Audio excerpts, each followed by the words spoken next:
Hello, അമ്മ മനസ്സിൻ്റെ പുതിയൊരു കഥയിലേക്ക് എല്ലാവർക്കും സ്വാഗതം. ചാനൽ ആദ്യമായിട്ട് കാണുന്നവരാണെങ്കിൽ ഒന്ന് സബ്സ്ക്രൈബ് ചെയ്തിട്ട് ലൈക്ക് ചെയ്യണേ. അങ്ങനെ മഹേന്ദ്രനും ലക്ഷ്മിയും സിദ്ധാർത്ഥും കൂടിയിട്ട് പോലീസ് സ്റ്റേഷനിൽ വന്നിരിക്കുകയാണ് കംപ്ലയിൻറ്റ് ചെയ്യാൻ വേണ്ടിയിട്ട്. അങ്ങനെ മേഘ അവരോട് ചെയ്ത ആ ചതികളൊക്കെ പോലീസിനോട് പറഞ്ഞു കൊടുക്കുകയാണ്.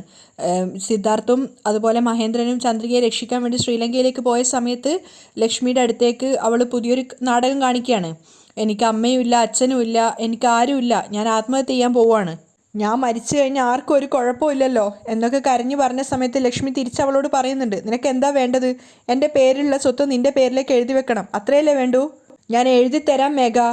അന്ന് ലക്ഷ്മി പറഞ്ഞ വാക്കുകളാണ്. അതിനുശേഷം ലക്ഷ്മിയെയും കൂട്ടിയിട്ട് മേഘ പോയിട്ട് സ്വത്തുക്കളൊക്കെ അവളുടെ പേരിലേക്ക് മാറ്റിയതും അതിനുശേഷം പെട്ടെന്ന് ഒരു ദിവസം സിദ്ധാർത്ഥ് വന്നിട്ട് സ്വത്തുക്കളൊന്നും മഹേന്ദ്രൻ്റെ പേരിലില്ല എന്ന് പറഞ്ഞ കാര്യങ്ങളും അതിനുശേഷം ലക്ഷ്മിയോട് ചോദിച്ചപ്പോൾ ലക്ഷ്മി അതൊക്കെ സമ്മതിക്കുകയാണ്. കാരണം സിദ്ധാർത്ഥ മുദ്രപത്രം അടക്കമാണ് കാണിച്ചു കൊടുത്തത്. അതുകൊണ്ട് തന്നെ മഹേന്ദ്രൻ വിശ്വസിക്കാതെ വേറൊരു നിവൃത്തിയില്ലായിരുന്നു. ഈ കാര്യങ്ങളൊക്കെ മേഘയോട് ചോദിച്ച സമയത്ത് മേഘ വളരെ കൂളായിട്ടാണ് മറുപടി പറയുന്നത്. ഇതിലെന്താ ഇത്ര വലിയ തെറ്റുള്ളത്? എനിക്ക് വന്നു ചേരേണ്ട സ്വത്തുക്കൾ തന്നെയാണല്ലോ ഇത്, അതുകൊണ്ടാണല്ലോ ഇത് ഞാൻ എൻ്റെ പേരിൽ എഴുതി എടുത്തത്. അങ്ങനെ വീട്ടിൽ ഈ അടുത്ത ദിവസങ്ങളിലായിട്ട് സംഭവിച്ച കാര്യങ്ങളൊക്കെ കമ്മീഷണറോട് പറഞ്ഞു കൊടുക്കുകയാണ്. അങ്ങനെ മുഴുവൻ കേട്ടതിന് ശേഷം അദ്ദേഹം ലക്ഷ്മിയോട് പറയുന്നുണ്ട്, ഇതൊരു വല്ലാത്ത വിഷമമുള്ള കാര്യം തന്നെയാണ്. പക്ഷേ നിങ്ങൾ പഠിപ്പും അറിവുള്ളൊരു വ്യക്തിയായിരുന്നില്ലേ, നിങ്ങൾ ആ പേപ്പറൊന്ന് വായിച്ചു നോക്കിയില്ലേ? അപ്പോൾ ചെറിയൊരു വിഷമത്തോടെ ലക്ഷ്മി പറയുന്നുണ്ട്, ഇല്ല സർ, മേഘ ഞങ്ങളുടെ മോളല്ലേ, അവൾ അങ്ങനെ എന്നെ ചതിക്കുമെന്ന് ഞാൻ കരുതിയില്ല. അവൾക്ക് ഞാൻ കൊടുത്തിരിക്കുന്ന അളവറ്റ സ്നേഹം അവൾ ഇങ്ങനെ മിസ്യൂസ് ചെയ്യുമെന്ന് ഞാൻ കരുതിയില്ല സർ. പറഞ്ഞ കാര്യങ്ങൾ മുഴുവൻ കേട്ടിട്ടുണ്ടായിരുന്നെങ്കിലും പ്രത്യേകിച്ച് അതിൽ തനിക്കൊന്നും ചെയ്യാനില്ല എന്നുള്ളൊരു അവസ്ഥയിലാണ് കമ്മീഷണർ ഇരിക്കുന്നത്. അദ്ദേഹം ആകെ ഒരു വിഷമത്തോടെയാണ്. കാരണം ഇവരുടെ ഈ ഒരു ഘട്ടത്തിൽ ഇവരെ സഹായിക്കാതിരിക്കാനും പറ്റില്ല, പക്ഷെ അദ്ദേഹത്തിന് സഹായിക്കാൻ പറ്റിയൊരു കാര്യമല്ല. അദ്ദേഹം മഹേന്ദ്രനോട് ചോദിക്കുന്നുണ്ട്, ഇപ്പം ഞാൻ നിങ്ങൾക്ക് എന്ത് ഹെൽപ്പ് ചെയ്യണമെന്നാണ് മഹേന്ദ്രൻ നിങ്ങൾ വിചാരിക്കുന്നത്? അപ്പോഴാണ് മഹേന്ദ്രൻ പറയുന്നത്, സർ, തീർച്ചയായിട്ടും മേഘ ഇത്രയും വലിയൊരു കാര്യം ഒറ്റയ്ക്ക് ചെയ്യുമെന്ന് ഞാൻ കരുതുന്നില്ല. അവൾക്ക് പിന്നിൽ ആരോ ഉണ്ടെന്ന് തന്നെയാണ് ഞാൻ കരുതുന്നത്. ദയവ് ചെയ്ത് മേഘയെ വിളിച്ച് നിങ്ങളൊന്ന് സംസാരിക്കണം സർ. മഹേന്ദ്രൻ പറഞ്ഞ കാര്യങ്ങൾ കമ്മീഷണർ തലകുലുക്കി സമ്മതിക്കുകയാണ്. അപ്പോൾ സിദ്ധുവും പറയുന്നുണ്ട്, തീർച്ചയായിട്ടും അവൾ ചെയ്തത് വലിയൊരു തെറ്റാണെന്നുള്ളത് നിങ്ങൾ സംസാരിച്ച് അവളൊന്ന് ബോധ്യപ്പെടുത്തി കൊടുക്കണം. അപ്പോൾ കമ്മീഷണർ സിദ്ധുവിനോട് പറയാണ്, ശരിക്കും പറഞ്ഞാൽ ഇതൊരു സിവിൽ വിഷയമാണ്, ഈ ഒരു വിഷയത്തിൽ ഞങ്ങൾക്ക് തലയിടാൻ പറ്റില്ല. എന്നാലും നിങ്ങൾക്ക് വേണ്ടിയിട്ട് ഞാൻ മേഘയെ വിളിച്ചു വരുത്തി സംസാരിക്കാം. മഹേന്ദ്രൻ ശരിക്കും തകർന്നൊരവസ്ഥയിലാണ് ഉണ്ടായിരുന്നത്. അയാൾ കമ്മീഷണറോട് പറയുന്നുണ്ട്, മേഘ ചെയ്തത് വലിയൊരു തെറ്റാണെന്ന് അവൾക്ക് ബോധ്യപ്പെടുത്തി കൊടുത്തിട്ട് അവൾ ലക്ഷ്മിയെ ചതിച്ചിട്ട് എഴുതിയെടുത്ത സ്വത്തുക്കളൊക്കെ തിരിച്ച് ലക്ഷ്മിയുടെ പേരിലേക്ക് തന്നെ എഴുതിയാൽ മാത്രം മതി. ശരി, ഞാൻ ശ്രമിക്കാം. ഫസ്റ്റ് നിങ്ങൾ മേഘയുടെ പേരിലൊരു കംപ്ലൈൻറ്റ് തരൂ, അപ്പോഴേ എനിക്ക് മേഘയെ ചോദ്യം ചെയ്യാൻ സാധിക്കുള്ളൂ. ശരി സർ, മഹേന്ദ്രൻ പറയാണ്. അതിനുശേഷം അദ്ദേഹം കോൺസ്റ്റബിളിനോട് അകത്തേക്ക് വരാൻ പറയുന്നുണ്ട്. കോൺസ്റ്റബിൾ വന്ന സമയത്ത് പറയാണ്, മഹേന്ദ്ര സാർ തരുന്ന കംപ്ലൈൻറ്റ് എഴുതി വാങ്ങിക്കുക. എന്നിട്ട് മഹേന്ദ്രനോടും പറയാണ് അദ്ദേഹത്തിൻ്റെ കൂടെ പോയിട്ട് കംപ്ലൈൻറ്റ് രജിസ്റ്റർ ചെയ്യാൻ. അദ്ദേഹം കംപ്ലൈൻറ്റ് രജിസ്റ്റർ ചെയ്യും. അത് കഴിഞ്ഞിട്ട് നമുക്ക് മേഘയെ വിളിച്ച് സംസാരിക്കാം. ശരി സർ, താങ്ക് യു. അങ്ങനെ കോൺസ്റ്റബിളിൻ്റെ കൂടെ പോയിട്ട് പരാതിയൊക്കെ രജിസ്റ്റർ ചെയ്യുകയാണ്. അവിടെ അയാളോട് നടന്ന കാര്യങ്ങളൊക്കെ സിദ്ധാർത്ഥവും ലക്ഷ്മിയും അതുപോലെ മഹേന്ദ്രനൊക്കെ വിവരിച്ചു കൊടുക്കുന്നുണ്ടായിരുന്നു. അങ്ങനെ അവർ കംപ്ലൈൻറ്റൊക്കെ രജിസ്റ്റർ ചെയ്തതിന് ശേഷം അവിടുന്ന് പോവുകയാണ്. ശേഷം ഒരു കോൺസ്റ്റബിൾ മേഘയെ കോൾ ചെയ്യുന്നുണ്ട്. അവൾ പുറത്ത് ഡ്രൈവിങ്ങിലായ സമയത്താണ് ഫോൺ വരുന്നത്. ഹലോ, ആരാന്നൊക്കെ ചോദിക്കുന്ന സമയത്ത് കമ്മീഷണർ ഓഫീസിൽ നിന്നാണ്, മാഡത്തിനെ കണ്ടിട്ട് സംസാരിക്കാൻ കമ്മീഷണർ പറഞ്ഞിട്ടുണ്ട്, അതുകൊണ്ട് എത്രയും പെട്ടെന്ന് ഒന്ന് സ്റ്റേഷൻ വരെ വരണമെന്ന് പറയുകയാണ്. മേഘ കാര്യം ചോദിക്കുമ്പോൾ അതെനിക്ക് അറിയില്ല, കമ്മീഷണർക്ക് നേരിട്ട് പറയാനുള്ള കാര്യമാണ്, ഇവിടെ വരെ വരുമെന്ന് പറഞ്ഞിട്ടാണ് കോൾ കട്ട് ചെയ്യുന്നത്. അപ്പം മേഘ സ്വാഭാവികമായിട്ട് ചിന്തിക്കുന്നുണ്ട്, പോലീസ് സ്റ്റേഷനിൽ വിളിക്കണമെങ്കിൽ തീർച്ചയായിട്ടും മഹേന്ദ്രൻ അച്ഛൻ പോയിട്ട് കംപ്ലയിൻറ്റ് രജിസ്റ്റർ ചെയ്തിട്ടുണ്ടാവും. എന്തായാലും പോയി നോക്കുക തന്നെ. ആദ്യം അച്ഛനെ വിളിച്ചിട്ട് കാര്യം പറയാം. അവൾ വേഗം തന്നെ അവളുടെ അച്ഛനെ കോൾ ചെയ്യുകയാണ്. എന്നിട്ട് പോലീസ് സ്റ്റേഷനിൽ നിന്ന് വിളിച്ച കാര്യം അവളുടെ അച്ഛനോട് പറയുന്നുണ്ട്. എന്തിനായിരിക്കും മോളെ പോലീസുകാർ വിളിക്കുന്നത്? അയാൾ ചോദിക്കുകയാണ്. അപ്പം വേറെ എന്തിനായിരിക്കാനാ?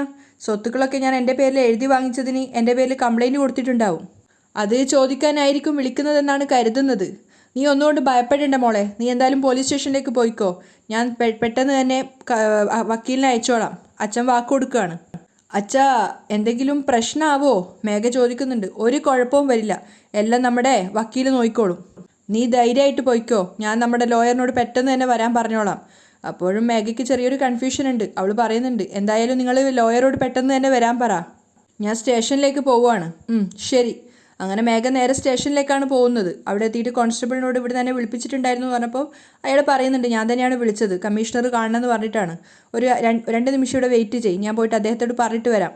അങ്ങനെ കമ്മീഷണർ അടുത്ത് പോയിട്ട് പറഞ്ഞപ്പോൾ അദ്ദേഹം മേഘയോട് അകത്തേക്ക് വരാൻ പറയാണ്. അകത്ത് കയറിയപ്പോൾ തന്നെ മേഘ അനുവാദം വാങ്ങിച്ച് കയറിയതിന് ശേഷം കമ്മീഷണറോട് കുശലാന്വേഷണമൊക്കെ ചോദിക്കുകയാണ്, സുഖാണോ എന്നൊക്കെ. കാരണം അവർ ഫാമിലി ഫ്രണ്ട്സ് കൂടിയാണല്ലോ. മേഘയെ ചെറുപ്പം തൊട്ടേ അദ്ദേഹത്തിന് അറിയാവുന്നതാണ്. മേഘയോട് ഇരിക്കാൻ പറഞ്ഞിട്ട് അയാൾ പറയുന്നുണ്ട് സുഖമൊക്കെ തന്നെയാണെന്ന്. അപ്പോൾ മേഘ ഇരുന്നുകൊണ്ട് ചോദിക്കുന്നുണ്ട്, എന്തിനാ സർ വരാൻ പറഞ്ഞത്? എന്തോ അന്വേഷിക്കാനുണ്ടെന്ന് പറഞ്ഞു. അപ്പോൾ കമ്മീഷണർ പറയുന്നുണ്ട്, യെസ്. എന്തിനാ സർ വരാൻ പറഞ്ഞത്? മേഘ ഒന്നും അറിയാത്തതുപോലെയാണ് ചോദിക്കുന്നത്. അപ്പോഴാണ് കമ്മീഷണർ പറയുന്നത്, നിങ്ങൾ നിങ്ങളുടെ അമ്മയായ ലക്ഷ്മിയെ ഭീഷണിപ്പെടുത്തിയിട്ട് അവരുടെ പേരിലുള്ള സ്വത്തുക്കളൊക്കെ നിങ്ങളുടെ പേരിലേക്ക് എഴുതി വാങ്ങിച്ചിട്ടുണ്ടായിരുന്നോ? മഹേന്ദ്രൻ സാറ് അങ്ങനെ ഒരു കംപ്ലയിൻറ്റ് ഇവിടെ തന്നിട്ടുണ്ടായിരുന്നു. അപ്പം മേഘ ഒന്നും അറിയാതെ നിരപരാധിയെ പോലെ സംസാരിക്കുകയാണ്. സർ, ഞാൻ എന്തിനാ സർ എൻ്റെ അമ്മയെ പറ്റിച്ചുകൊണ്ട് സ്വത്തുക്കളൊക്കെ എൻ്റെ പേരിലേക്ക് വാങ്ങണം? അവർ പൂർണ്ണ സമ്മതത്തോടെയാണ് സ്വത്തുക്കളൊക്കെ എൻ്റെ പേരിലേക്ക് എഴുതി വെച്ചത്.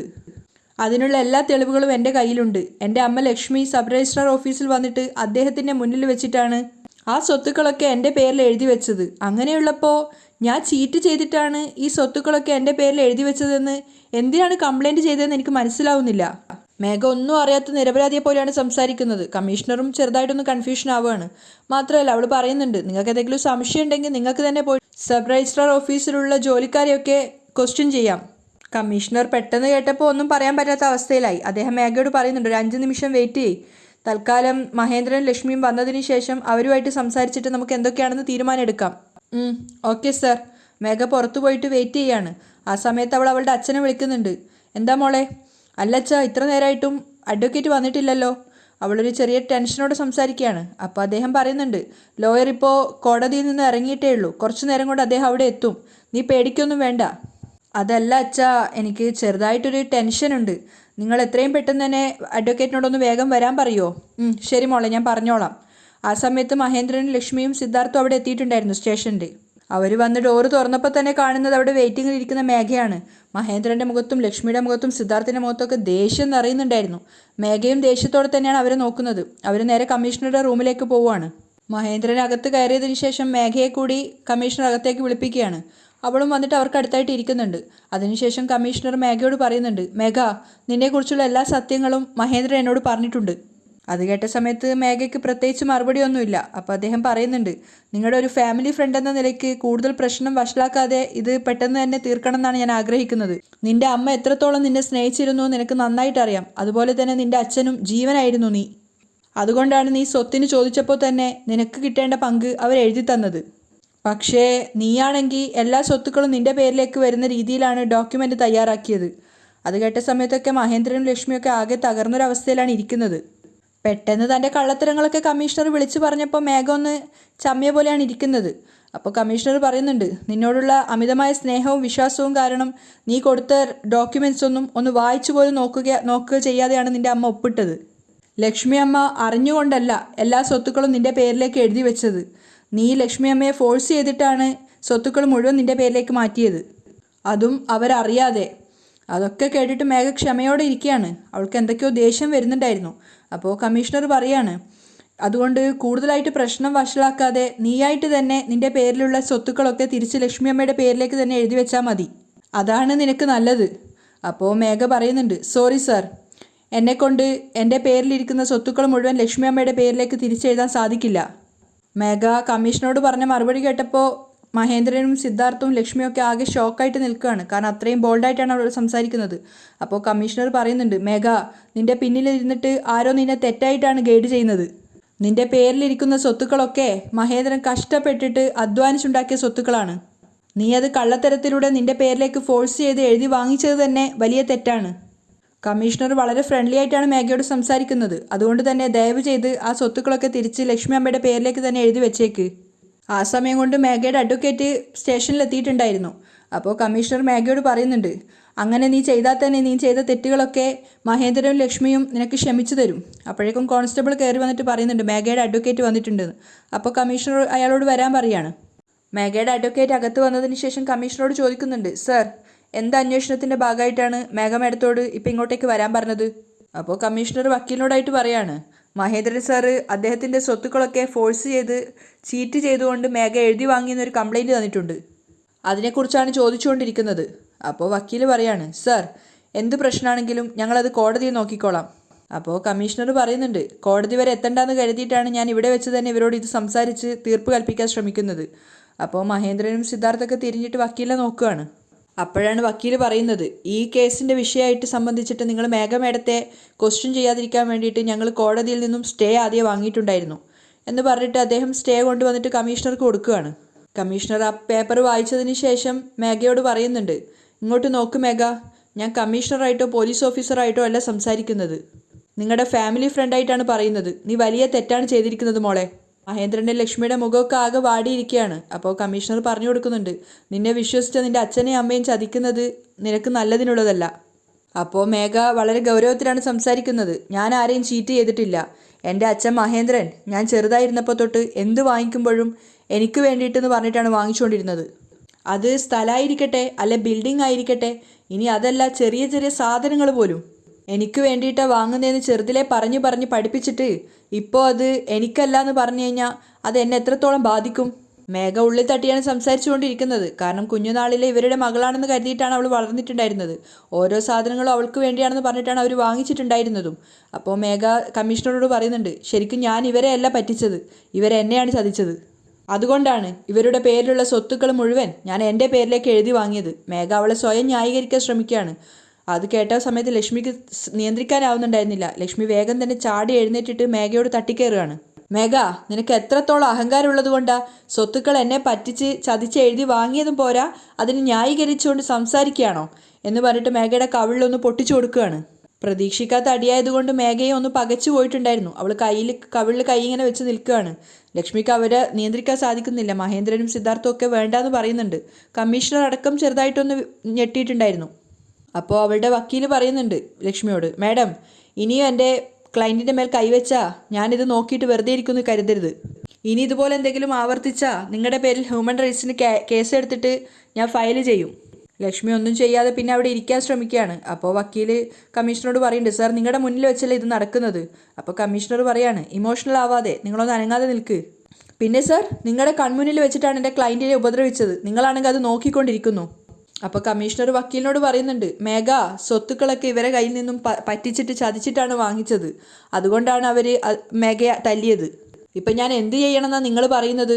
അപ്പോൾ വക്കീൽ പറയാണ്, സാർ നിങ്ങൾ ഇവർക്ക് വല്ലാതെ ഫേവർ ചെയ്യുന്ന പോലെ എനിക്ക് തോന്നുവാണ്. ഞാൻ ആർക്കും ഫേവർ ചെയ്യുന്നില്ല. രണ്ടുപേരെയും പ്രശ്നമൊന്നും ഇല്ലാത്ത രീതിയിൽ കോംപ്രമൈസ് ചെയ്യാനാണ് ഞാൻ ആഗ്രഹിക്കുന്നത്. അതിനാണ് ഞാൻ ശ്രമിച്ചുകൊണ്ടിരിക്കുന്നതും. ദയവ് ചെയ്ത് കുറച്ചു നേരം നിങ്ങളൊന്നും മിണ്ടാതെ നിൽക്ക്. എന്നിട്ട് അദ്ദേഹം മേഘയോട് ചോദിക്കുകയാണ്, മേഘ, എന്താണ് അവസാനമായിട്ടുള്ള നിന്റെ തീരുമാനം? നിന്റെ പേരിലുള്ള സ്വത്തുക്കൾ മുഴുവൻ ലക്ഷ്മി അമ്മയ്ക്ക് തിരിച്ച് എഴുതി കൊടുക്കാൻ നീ ആഗ്രഹിക്കുന്നുണ്ടോ? മേഘ ചാടി എഴുന്നേറ്റ് ദേഷ്യത്തോടെ കമ്മീഷണറോട് പറയുന്നുണ്ട്, എന്നെ ഇത്രത്തോളം അപമാനിച്ച സ്ഥിതിക്ക് ഇനി ഒരു സ്വത്തുക്കൾ ഞാൻ തിരിച്ച് എഴുതി കൊടുക്കാൻ പോകുന്നില്ല. സാധിച്ചാ കോടതിയിൽ പോയിട്ട് ഞാൻ ഇവരെ ചതിച്ചിട്ടാണ് സ്വത്തുക്കൾ എഴുതി വാങ്ങിച്ചതെന്ന് തെളിയിക്കട്ടെ. അത് കേട്ട സമയത്ത് മഹേന്ദ്രന് ദേഷ്യം വന്നിട്ട് അദ്ദേഹം എഴുന്നേറ്റിട്ട് മേഘയോട് പറയുന്നുണ്ട്, ഇങ്ങോട്ട് നോക്ക് മേഘ, നീ ആരോടാണ് യുദ്ധത്തിന് ഇറങ്ങിയിരിക്കുന്നതെന്ന് മനസ്സിലാക്കാതെയാണ് ഇറങ്ങിയിരിക്കുന്നത്. ഇനി നീ അങ്ങോട്ട് വല്ലാതെ കഷ്ടപ്പെടും. മേഘയും അവരോട് യുദ്ധത്തിന് തന്നെ ഇറങ്ങി പുറപ്പെട്ടിട്ടുണ്ടായിരുന്നു. ശരി, കാണാം. മേഘയും അച്ഛനെ നേരെ വെല്ലുവിളിക്കുകയാണ്. അപ്പോൾ മഹേന്ദ്രൻ ദേഷ്യത്തോടെ പറയുന്നുണ്ട്, ഇങ്ങോട്ട് നോക്ക്, എത്രയും പെട്ടെന്ന് നിന്റെ പേരിലിരിക്കുന്ന സ്വത്തുക്കൾ ലക്ഷ്മിയുടെ പേരിലേക്ക് എഴുതി മാറ്റിയിട്ടില്ലെങ്കിൽ നിന്റെ വീട് വിട്ട് പുറത്തേക്കാക്കും ഞാൻ. അങ്ങനെ ചെയ്യാൻ സാധിച്ചില്ലെങ്കിൽ എൻ്റെ പേര് മഹേന്ദ്രൻ എന്നല്ല. ആ വെല്ലുവിളി സ്വീകരിച്ചുകൊണ്ട് തന്നെ മേഘയും പറയാണ്, നിങ്ങളെ കൊണ്ട് പറ്റുന്നത് പോലെ ചെയ്തോ, കാണാം, വാ സാർ എന്ന് പറഞ്ഞിട്ട് അഡ്വക്കേറ്റിനെ വിളിച്ചുകൊണ്ട് മേഘ അവിടുന്ന് പോവുകയാണ്. മഹേന്ദ്രനും സിദ്ധാർത്ഥും ലക്ഷ്മിയൊക്കെ കമ്മീഷണറുടെ മുന്നിൽ തന്നെയാണുള്ളത്. മേഘയുടെ അച്ഛൻ അവൾക്ക് വേണ്ടി കാത്തിരിക്കുകയാണ് പാർക്കിൽ. അപ്പോൾ മേഘ അങ്ങോട്ടേക്ക് വന്നിട്ടുണ്ട്. അദ്ദേഹം മേഘ വന്നപ്പോൾ തന്നെ ഓടിപ്പോയി അടുത്ത് പോയി ചോദിക്കുന്നുണ്ട്, എന്താ മേഘ പെട്ടെന്ന് തന്നെ കാണണമെന്ന് പറഞ്ഞത്? ഒരു സീരിയസ് ആയ പ്രശ്നമുണ്ട് അച്ഛാ. എന്താ മോളെ? മഹേന്ദ്രൻ അച്ഛൻ എനിക്കെതിരെ കോർട്ടിൽ കേസ് ഫയൽ ചെയ്തിരിക്കുകയാണ്.